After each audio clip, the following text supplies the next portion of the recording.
What's the business, y'all? It's your local neighborhood Super Rick off of this thing. Here with my boy Brisk. What's poppin', man? What's good, bro? It's always a good day when you wake up alive. It is always a good day when you wake up alive. And today we'll be reacting to Pearl Fountain's video. There has been an upswell of fraudery hope. His sister wives have been in good spirits lately. He and I didn't bring this up. Fraudulent came back up on the Spotify. He now the number 12. So he done took his little spot back right there. All right. And his streaming numbers for the 100 gigs that came up, he did 2 million 1.2 the first day. I don't know how good that is. I don't follow the numbers or whatever. I thought it was a bad set of numbers for the fraudster, the way people be talking, but apparently it was enough to get him back number 1. So I've been online. Folks been being all excited, happy that the fraudster is back on top. So I saw this video. It popped up in my feed by Pearl Fountain. He does like a commentary and kind of like What's the Dirt a little bit, except much shorter. They be like 5, 6, 7 minute type things. And he just dropped a video talking about the 7 takes, the 7 each shot that Drake took at Kendrick on 100 gigs. Explain. I think that's pretty stupid. What's that? If he really took some shots, I think he's done. Maybe, because Kendrick still got 9, 10, 15 more tracks. And it's nothing he could do. I didn't think that this was gonna be like legit, but this dude came with some stuff that actually made sense. So we gonna get into it. Also earlier, Brisk asked me what I felt about Drake now being a Texan. Now that we are all Texans and stuff, and I had a dope board of jokes, and it went down the trash, but we gonna use it later. I'm just letting y'all know. If y'all hear this on the replay, the joke is coming. All right, here we go. Every shot Drake took it Kendrick on 100 gigs. Explain. Here we go. If you're in a rap beef and you get accused of hiding behind Atlanta rappers to look tougher, and then your response is a song featuring 2 of the same exact artists mentioned, then you're proving them right. And if you're in a rap beef and get accused of hiding behind Wi-Fi and Instagram to create a false reality, but your reality can't hide behind Wi-Fi, and your response is a finsta called Plot Twist, where you dump every behind-the-scenes moment in songs since 2018 in an attempt to flood the internet with reminders of the highlights of your career, then you're proving them right. And then you prove them right again when you make another finsta and make the bio. First account made some people anxious. Here we go again, round 2. Fight like you're talking to yourself or something. The 3 new songs from the 100 gig. Wait, so he got 2 finstas? He said some people anxious. Here we go again. The first account made some people anxious. Here we go again. Round 2 fight. Indigo chapter. Oh my gosh. This dude can't do nothing original, man. He really trying to do that whole Ebony Prince 24 type situation, bro. Let's continue. Wow. Fight like you're talking to yourself or something. The 3 new songs from the 100 gig drop that were first released on the Plot Twist Instagram account but got an official release this weekend have some interesting responses to Kendrick's disses that shed a lot of light on the approach that Drake is going to take moving on from this beef months later. Before we get into the rest of the breakdown, I wanted to give a quick shout out to Raycon for sponsoring. All right, I'm sorry. I give you props. He put a commercial for Raycons in here. Shout out to Ray J for getting all the YouTubers on his squad. All right.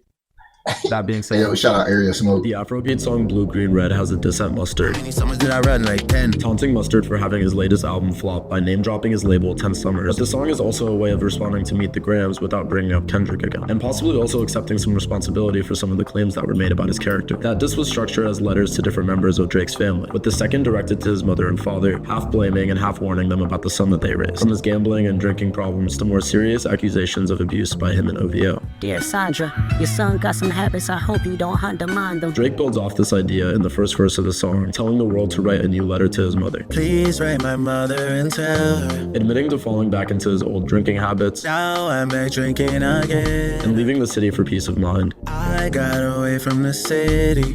Both rare admissions that the beef took a toll on him and forced him to regroup far away from it all. I'm on the outskirts of town. After the beef, Drake was spotted at his Texas ranch with his father and son doing exactly that. In the refrain, Drake says, Gotta lay down when you make bed. referencing the saying, you made your bed, now lie in it. In other words, accepting the consequences of your actions. He ends the refrain by saying now he's left with two options. Either get it back in blood and put a bounty on Kendrick's head, I put some dollar on the head. or deal with it on the charts by going back to making hit songs. I just turn up the place instead. The second verse continues the reference to the second verse of Meet the Grams by asking for a new letter to his father. Please write my father and tell him. And while Kendrick uses letter to Dennis to say Drake owes him a lot more than he's given him, I think you should ask for more paper. Drake flips this to remind him of the level of material success he's reached that any father would be proud of. I found some fortune and fame. Then going on to reinterpret his accusations as shots at the throne that were only taken because of that success, They're gonna try and behead me. with Kendrick having literally spoken on the family name by naming the diss Meet the Grams. Speak on a family name. The last response from the songs themselves comes throughout It's Up, saying in the intro that he has real friends in the industry that will stay loyal and help him back up after taking a loss like he did against Kendrick. I love all my friends. Yo, after that, I love all my friends. He said something about the lifestyle I provide them. It was real whack. I did a video about that last week, man. This dude be on some slick shit, but well, let's continue, man. I get knocked down, they help me rise again. And then he uses Thug's hook, likely recorded a while ago, to speak on his behalf in a way, basically claiming he doesn't care about Kendrick and everyone else dissing him, with the message being that he's planning to move on by sticking to what he does best. He doubles down on this with a response to Kendrick's repeated claims that he better not step foot in Cali again, I think that Oakland show could be your last stop, nigga. by saying he could still go wherever he wants. We got vacation wherever we want, cause I don't care what none of my options. He starts his next verse taking a shot at Kodak, Put me across from a section. who would likely be on Kendrick's side in all of this after his feature on Mr. Morale and the Big Steppers. Drake was spotted at Camp Houston shortly after the beef across from Kodak's section, and in the next line he confirms that this line was about him by referencing one of his biggest hits. We don't bake patty cake, they just be lit in the sand, we don't do the inspection. And the strangest response from any of the new releases is definitely this clear shot that 21's manager denied was about Kendrick for some reason, Made a couple songs, think he hot now. Hit his ass up, he think he pop now. with the couple songs being Kendrick's disses, and then the reference to Pac and his diss Hit Him Up, alluding to the many times Pac was referenced throughout this beef. Drake ends the song with one last diss at A$AP Rocky, Knocking off the name brand niggas in your cool. since former Rocky associates like A$AP Ferg recently took the A$AP off of their names on YouTube, and this line references his album Long Live A$AP. Long live. But outside of the songs themselves, the hours of studio footage are a way of Drake both trying to refute ghostwriting accusations and proving love and dedication for his craft, with his discipline being something Kendrick challenged on Meet the Grams when he was saying that he would raise Adonis better. And this image on the plot twist account could be a soft announcement of a European tour called No One Likes Us, a flip on They Not Like Us, that embraces his outsider and hated status after this beef. I really think this would have been a cool thing to do if he didn't still attach it to the beef with the sneak dissing. What I don't understand is how he's trying to frame this as a plot twist if the story is already kind of finished, unless he's been saving some really damning Kendrick evidence to post on this Finsta or the next one, which I doubt he wouldn't have already posted 259 posts in. And this doesn't really have anything to do with Kendrick, and it really does nothing but prove his point and make him look a little bit more desperate than he looked before this. All right, so there it is. That's what the business is on that. So let me know what are you thinking about this, Brisk?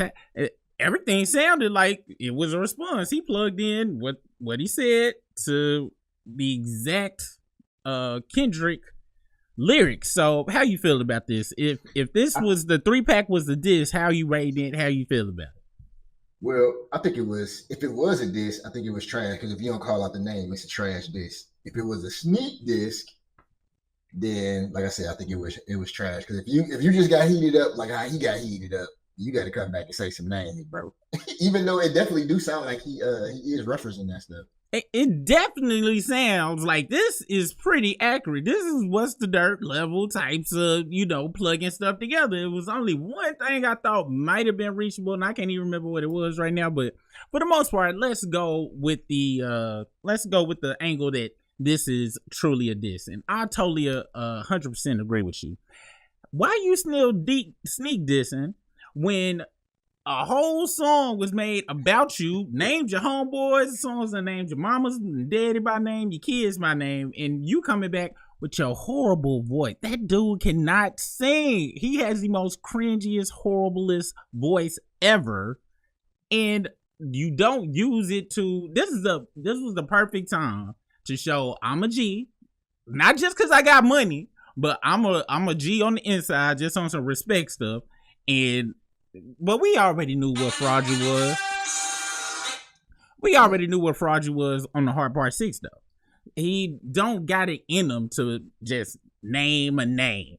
And he done it before. Has he named a name before? I know he done reference some stuff. I think he said Ye name one time or something like that. But anyway, if this is the diss, which I ain't gonna lie, I think it is. This is his style. The sneak dissing, the subbing, did it under the singing crap instead of just rapping. I gotta lose. It's like, here go the respect I have for him. Here is regular respect I have for like a Roach. And then it's my fraudulent respect down here. Somehow, some way, he done got sub fraudry respect. Because if this is this, why you being abroad? Just come out and diss. Why you sneak this? And I guess it's on some kind of like how Mayweather do in boxing, right? He stay dodging and he suck you into his game, right? But you not gonna be able to suck Kendrick into your game. This sneak diss is what you've been doing forever. Then you finally drop a track that was supposed to be about him, Hard Part 6, cried on it, and now you going back to the sneak dissing. Yeah, and the way he got bodied, like that's equivalent to getting your ass stumped out in front of your mom, your kids. You got beat up in front of your whole family on a one-on-one fight. Yeah. You got your tail destroyed, and then you come out and be like, well, I got up and called him a punk. Like that's just what you did. Be like, bro, you pinch him. You at least pinch him. You soiled your pants getting stumped. You standing up with soiled pants and like, well, you know, I pushed him. He didn't do nothing. He didn't even do that. He got up and lied about doing that. Anyway, man, and his fans, once this catch fire, because I ain't seen too many of his fans talking about this part yet, but this is not how you respond to getting desecrated in a beef. You don't do it on some Caribbean. And then he kept, what's really killing me is he steady pulling a page out your book of the audacity. He's still talking in different accents, put money upon head. What, I don't, you're not Caribbean or whatever. Like, what? Eventually, I guess he is pulling that 40 laws of power, just enter the room with audacity, if challenged, to inject more audacity, because this is definitely audacious to come out here and pull this type of accent off and sneak this track back to Kendrick after Not Like Us. It's all the other stuff. I don't get it. I get it from and let me put on my business hat. All right. Let me put on my businessman hat. All right. On how this kind of makes sense. Now, I get it from the point that we have to meet the bottom line. All right. We got to make this money. We done put 400 million into this. So we need to be able to get on the charts. We can't have him looking too broadish to his actual hardcore fans who really don't understand beef and track and stuff like that. So from a business tip, yes, drop this sorry 3-track thing. Have people make videos like this, okay, and have it look like he's doing something. All right, I get it from that point of view. I get it that, you know, we gotta have some type of music and the footage behind on 100 gigs to make it look like he is doing something. I get it from that, but just on some pure hip hop, no money type of situation, this is insane, and it is vile. It is vile and disrespectful to the hip hop state, because he didn't even respond with hip hop. He responded with rhythms. How you gonna respond to rap with rhythms? Sorry, can we start a no sneak diss movement? I'm tired of the cowardice coming from so-called hood ninjas. Dude, sneak dissing, and this is the thing about it. I'm gonna be honest. Sneak dissing was cool back when Jay-Z and Mace was going back at each other and stuff, and it's cool if you go do it until somebody name your name. Once you get called out officially, then it's no more sneak dissing. You can't sneak diss somebody that disrespected you. That's like somebody's like, let's go back to Brisk's example. You get stumped out at the family reunion in front of everybody by some rando, and then 2 weeks later, you see him at the grocery store and you get a piece of paper bottled up and from behind the candy aisle, you throw it at them and duck like this, and you hit them. It make the contact, but what are you doing, bro? What are you doing? What are you doing? Or you see him at a football game or something, and he carrying this hot dog with his chick or something. He be like, "Hey, you're a loser," and he turn around. It's a bajillion people. Don't nobody know. That's what Fraudry be doing. Like, no stand up, no spine. And I want to get into this conversation real quick before we get to FD signifiers. I want to ask this question to you, Brisk, because I forgot what Reddit I was in. It might have been the Joe Budden Network Reddit or whatever. They were talking about they had a conversation. Joe Budden and Ish and another person was talking about.